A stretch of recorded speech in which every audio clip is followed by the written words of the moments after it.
welcome to Mock the Week. I'm Dara O'Brien. The big news this week, Michael Jackson has been found innocent of all charges. As each not guilty verdict was read out, one fan outside the court released white doves. Well, they weren't really doves. They were blackbirds with a rare skin disease.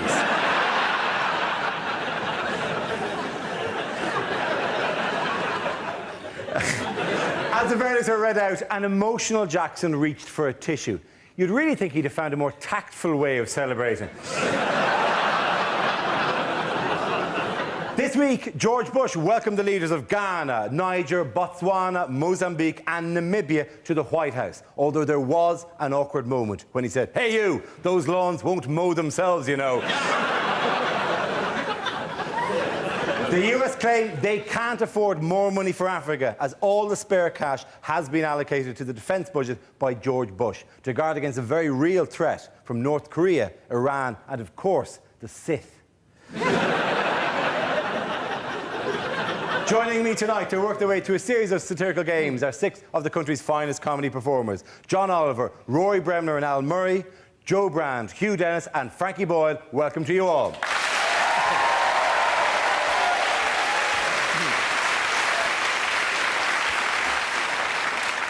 Let's kick off with a round called Headliners. I show the teams a photo of someone who's been making the news this week, along with the initial letters of a newspaper headline. The teams have to tell me what the letters stand for.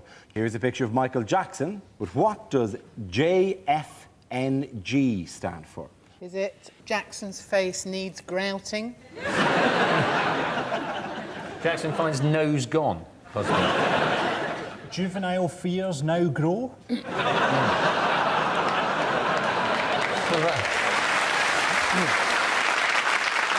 Jury found in Neverland Garden. Jackson found near Grimsby. He's starting a new life.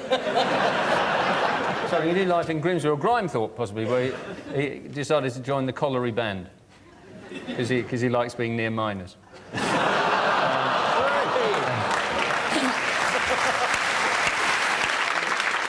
You know, he's now set up a website and a wristband that says "Make Puberty History." That's just for legal reasons. He was found innocent, by the way. No. Yeah, we're not disputing that, are we? No, I think what they meant was not guilty enough. Did you see the bit after the verdict came out when the announcer on the BBC went, "At least Jackson can now get back to living a normal life." as he rides out of the courtroom on a talking gorilla. "Oh, it's back to normality." But I was hoping that he'd be found guilty just so that you could see people outside with those banners saying "I love Michael," just gradually and awkwardly putting them down. I'll leave that there. Slowly taking off the one white glove. Get off. Damn, it's stuck on my hand. I can't do it. It seemed to all come down to that one juror that said, "Oh, I just didn't like the way that the mother of the boy clicked her fingers at me." Oh, yeah. That's not enough. And he would have actually been found guilty if he was black, I reckon. I'll give you a clue. The J stands for Jackson. Is it found not guilty? Yes, it is, of course. The action is Jackson found not guilty. Well done, Hugh. Give him an applause. It is, of course, referring to the news that Michael Jackson has been found innocent of the child abuse charges levelled against him. After the verdict, a tear ran down his cheek. Actually, sorry, after the verdict, a tear ran down his cheek. After the verdict, Michael Jackson likened himself to the Berlin Wall on his website. Well, they're both massive until the late 80s, when bits started falling off them. Michael Jackson is considering getting rid of the Neverland Ranch he built in 1992, as it's 13 years old and getting a bit past it now. Hugh is the winner on that one, ladies and gentlemen. Our next round tonight is called Between the Lines. Rory and Hugh, can you make your way to our Mock the Week press pit? In this round, one player takes the role of a famous person making a speech, while the other says what they really mean. In the light of Tory party manoeuvrings this week on the leadership, Rory, you are Michael Howard, presenting his plans to stand aside as leader of the Conservatives. Hugh, tell us what he's really saying.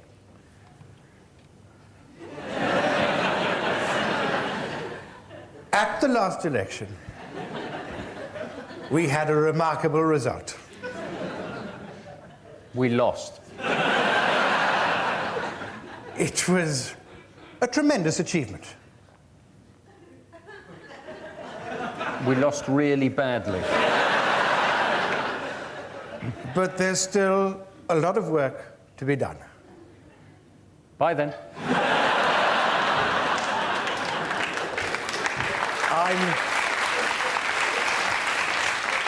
I'm much too old to lead the Conservative Party. Kenneth Clarke is much too old to lead the Conservative Party. I've laid out a sensible time frame for my departure. I must be back before sunrise.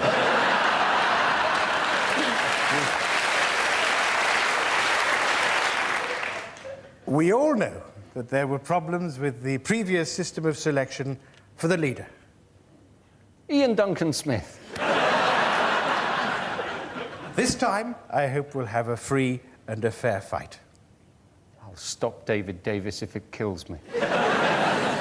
We need to focus on our core priorities. Can anyone remember our core priorities? And then we'll be able to go forward, unite around a new leader, and triumph at the next election. Not even I'm thinking what he's thinking. Very good. Well done to both of you. Hugh, Roy. I think Hugh is the winner there. Now we play a round called On the Spot, which involves everybody. So if you could all make your way over to the performance area. This is a stand-up challenge based on this random news generator dotted with topical subjects and faces. We spin the wheel, and when it stops, anyone can step forward to try to make us laugh about the subject it's landed on. If I judge the player's got a big enough laugh, he or she is safe and gets to sit down again. The first team to have all its players sitting down wins the round. OK, here we go. What is the first topic? David Blunt. Oh, straight in. I'm back, and this time it's personnel.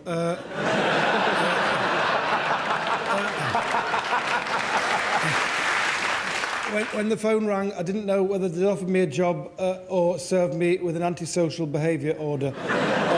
Tony said, "We've got a crisis," and he sent me the figures, and they're the worst figures I've ever felt. Today, I will bring forward daft proposals. Sorry, I'll read that again. Draft proposals. No, right first time. Well done, Rory. Sit down. Thank you very much.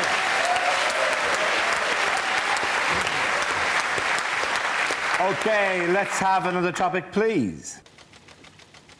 The next topic is transport. Who wants to come in on that? Frankie. Now, I never travel by Virgin Trains on the principle that it's not a great recommendation if the guy who owns the train network chooses to travel by hot air balloon. What is it with the new toilets on trains? What was wrong with a toilet door that just locked? Now it's like this multiple choice system. So if anything goes wrong, you're going to be sitting there while the whole wall slowly slides away. And you're unveiled like a prize on a quiz show. For 500 points, a shitting woman. Well done, Frankie. Very good. Frankie, you can sit down. OK, let's spin the wheel again. The next topic is charity. Joe, you going for that? All this talk of famine makes you a bit peckish, doesn't it?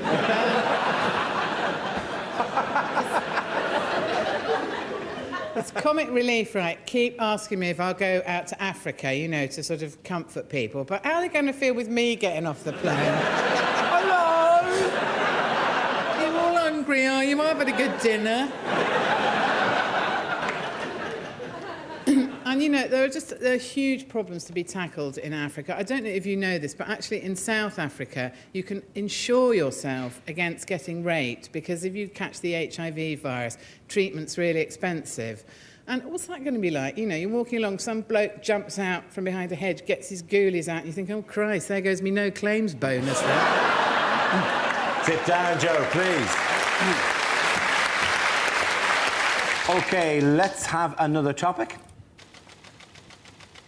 Topic is crime. Who's coming in now? John. The most important thing to remember about crime is that any law only makes sense in context. Look at sport. Punching someone repeatedly in the face is lauded in boxing, but is seriously frowned upon in table tennis. Similarly, if you come out of your corner in a boxing round bouncing a little ball on a bat, it's going to be literally seconds before you're staring at some lights. Furthermore, Moses. Now, there's a man who'd be on pretty much anyone's list of top 5 Jews. But think about it. When he led the children out of Israel, he was technically guilty of 3,000 counts of abducting a minor, bush arson, trespassing, and abducting the sea. And yet he walks free today. There really is no justice. Well done, John. Very good. Sit down. Leaving us with 2 contestants. 1 topic we'll give you. Fight it out. Straight battle. What's the last topic this week? Jacques Chirac. Europe, let's say. Hugh, do you want to go first? Britain isn't getting on very well with France at the moment, and it is partially because the French are a bit snooty. For example, take Concorde. Do you know, in the original version of Concorde, the French had their plane built with the front hinged the other way round, so it could turn its nose up when it landed on the ground. But the kind of European integration we don't, any of us seem to mind, is town twinning. Everybody wants a French, town to twin with. And I didn't know how it happened, actually, until I recently went to Swindon. Met a bloke from Swindon Council. He told me that apparently it's very like getting a teenage pen pal, on the basis that Swindon was getting on very well with Monte Carlo until they sent them a photograph and never heard from them again. Very good. Very good. Well done, Hugh. Give him a round of applause. What? It is a head-to-head. Al, on the topic of Europe? Well, of course, what's happened here is the French. The French have voted against Europe and now expect us to cough up for it. It's the classic example of the French attitude. They've lost the plot, basically, completely. I mean, these are people with a town called Brest, and none of them think it's funny. In any other country, a melted cheese would be regarded as a f***up, wouldn't it? They're up to something, aren't they? No, they're up. Well, I'm not done yet. Staying over there with their own customs. The point is, I think... I mean, that Eiffel Tower's a tragic waste of Meccano, isn't it? As a result, French boys have nothing to play with except themselves, and that's how it started, isn't it? Al, thank you very much. Al Murray, give him a round of applause. Tough to say. I'm giving it to Hugh. I'm giving it that side. Sit down, both of you.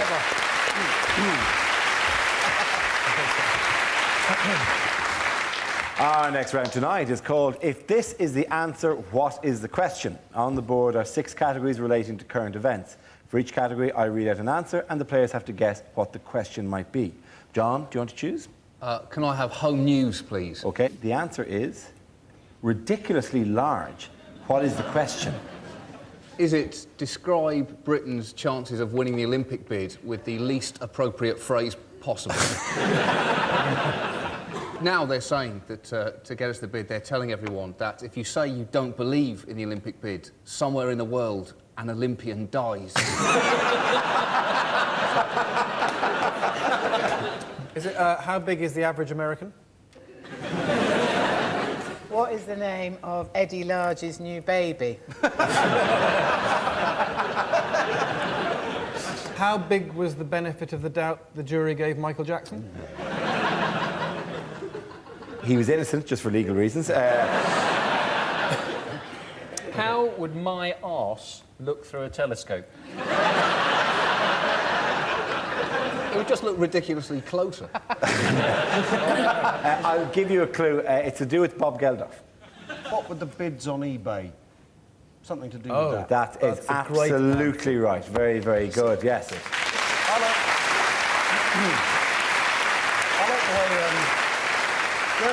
Geldof would be a handy man to know, though, because he can fix anything by going on the TV and shouting about it.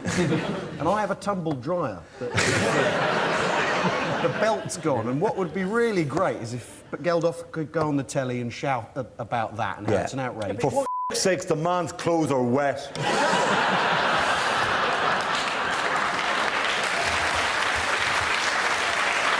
Either way, He won't do anything useful about it. He'll just get 1 million people to get hold of your dryer and throw it into the sea. Nothing will actually help.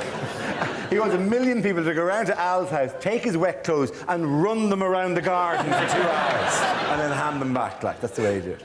The question I was looking for is, what kind of bids did people make on eBay in order to sabotage Live 8 ticket touts? When it was revealed that eBay was holding a number of auctions for Live 8 tickets, Bob Geldof called the chairman of eBay an electronic pimp, which is still better than being called Fifi Trixabel.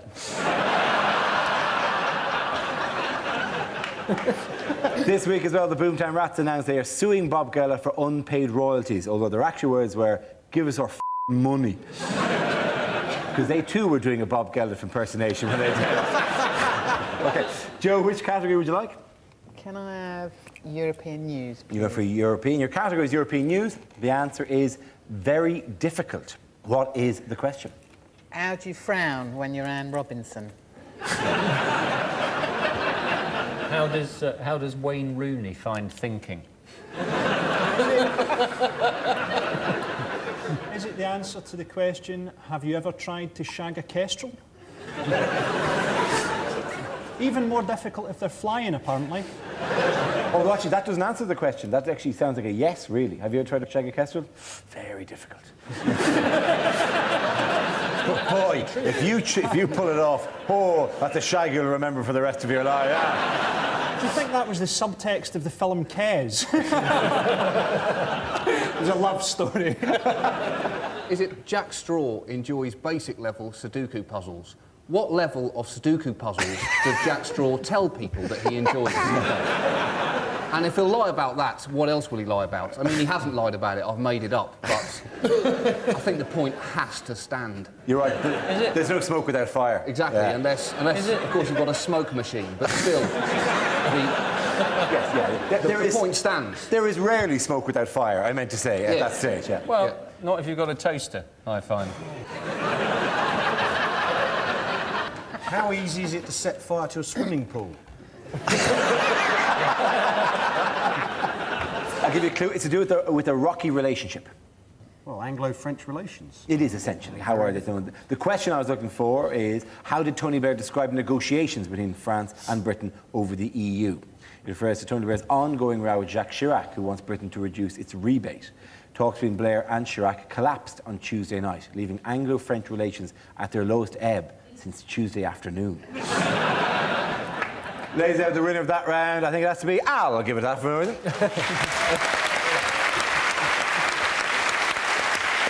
This next round is our version of Question Time called Ask the Politicians. I'll play the host. Joe, Frankie and John, if you could move up among the audience, please. Ready to ask your questions to the politicians sitting at the front here. If you'd move in. Rory, you're Tony Benn. Hugh, you're a Tory spokesman. And Al, you're the voice of the silent majority. Can we have our first audience question from, I think, the intense Scottish man there, please? Yes. Can I ask the panel what single law they would introduce to make Britain a better place? Tony Benn, would you like to come in on that? Well, you see, straight away, I wouldn't do a single law because I'd say a lot of laws because that's got an S in it. But the best law, I would say, was Andrew Bonar Law, who was a Conservative minister and became Chancellor of the Exchequer in 1910. Wonderful person. I met him the first time. And he was the first person who got me interested in politics. But the answer to the question, Mr. Benn, if you could possibly. Well, you see, there we go. We're concentrating on personalities, not on issues. I think that's completely wrong, and I'll come back to you later. OK. Tory. Hugh? No foreigners. Is that what you'd say? Well, I think it's time for the decent, honest, hard-working, law-abiding, tax-paying, normal, sensible, reasonable, down-to-earth, hard-working, normal, law-abiding, down-to-earth, sensible, reasonable people. Hard-working, law-abiding, tax-paying, fleeced, decent, honest, hard-working, law-abiding, normal, decent, reasonable, sensible, law-abiding, normal, hard-working people of this country who don't want to pay their speeding fines, regardless how fast we may have been going the wrong way up the slip road, on a phone, no seatbelt, no tax, no MOT, no insurance, whilst eating a burger and receiving oral sex on the telephone. Haven't you got anything better to do, officer? It's time for us to speak.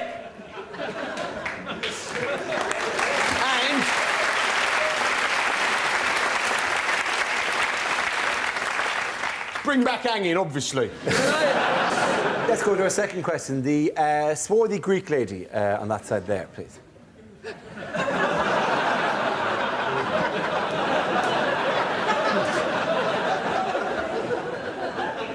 Yes? Oh, thanks. I was just wondering that as Britain chairs the European presidency, what changes should we be making? And would anyone like some falafel? Falafel, Tony Benn? Well, I've never falafeled in my life. And the European Union? Well, I've never been a fan of the European Union. I think it'd be a very good thing if Britain were towed away into the North Sea, a little bit further away. Now, that's strange. It's the first time I've ever agreed with anything you've ever said, mate.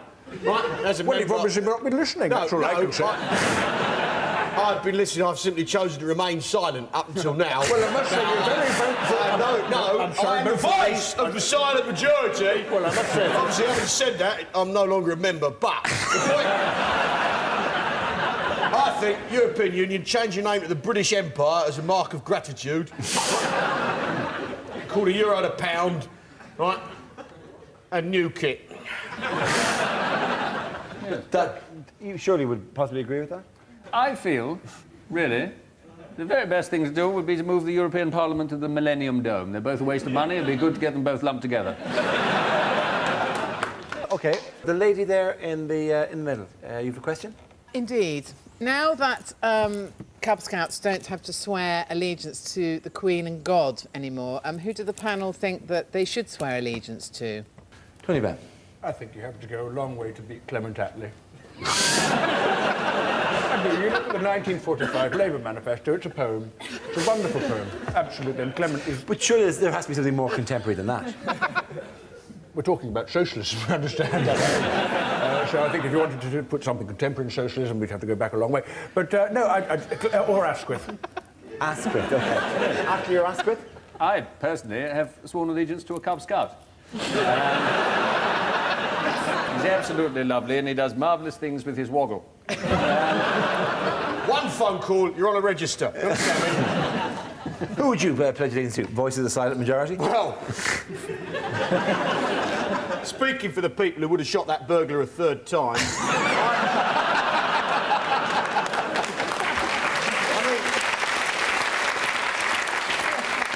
he shouldn't have done that anyway. He should have dug a pit with steel spikes and manure on the spikes and a rug on the top. In comes the burglar, falls in.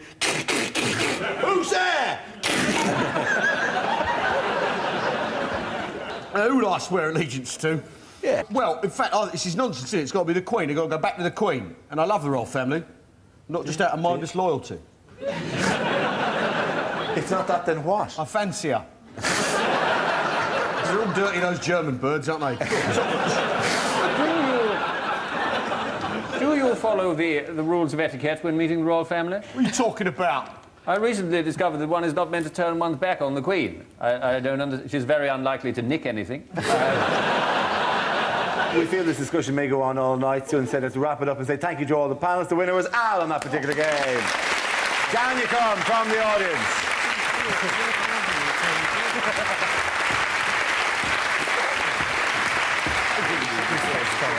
And now we come to our final round. It's called Scenes We'd Like to See. This is for everyone, so if you can make your way over to the performance area, please.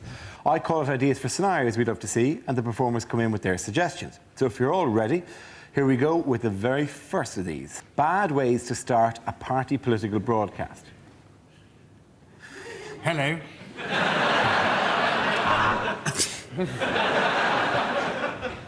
My fellow paedophiles,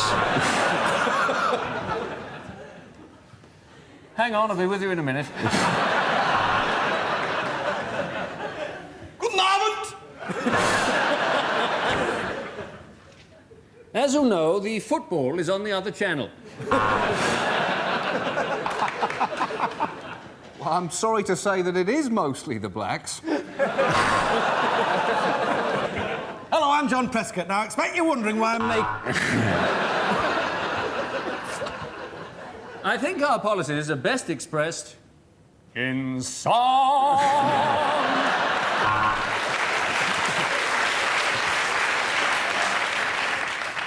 During the next 3.5 hours... Now, look, we all know we're not going to win.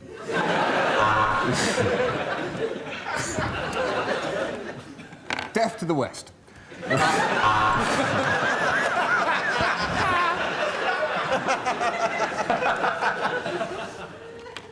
Let me tell you what the voices in my head are telling me. Okay, our next topic is things you'd never hear a French person say. Of course, it looked hopeless, but we kept fighting.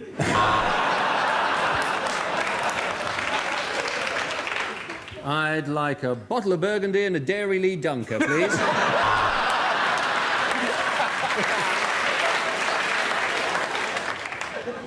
You're English. How nice to meet you. J'aime beaucoup, Monsieur Jeremy Clarkson.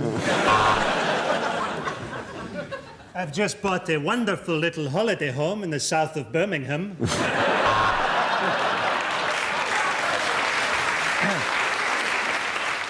My favourite road? Well, that's got to be the A303. At night, in many ways, it's quicker than the M4 and you get to go past Stonehenge. If you're going London to the West Country, it's A303 for me every time. What a road. What a road. And we throw that part of the animal away.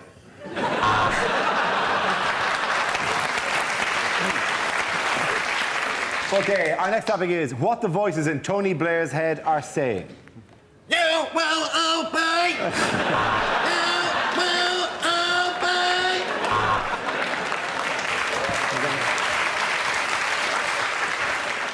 Keep smiling, have Gordon killed. Keep smiling, have Gordon killed. Cherie, will you shut the f*** up?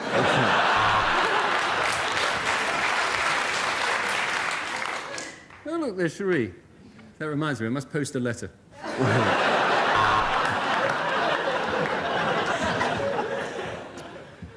I like big butts and I cannot laugh. I wonder what John Prescott looks like in hot pants. Mustn't get a stiffy.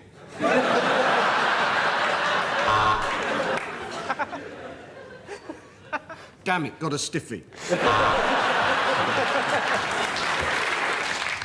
Go on, lie. You got away with it last time. Well done, everyone. All come back and sit down.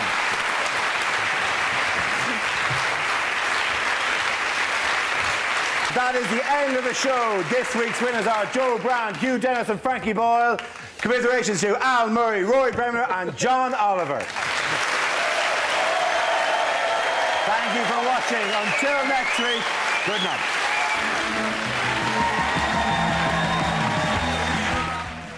Well, from one extreme to the other, the complexity of life in a small French community. Stay with us here on 2 for a fond and fascinating portrait of a local schoolteacher.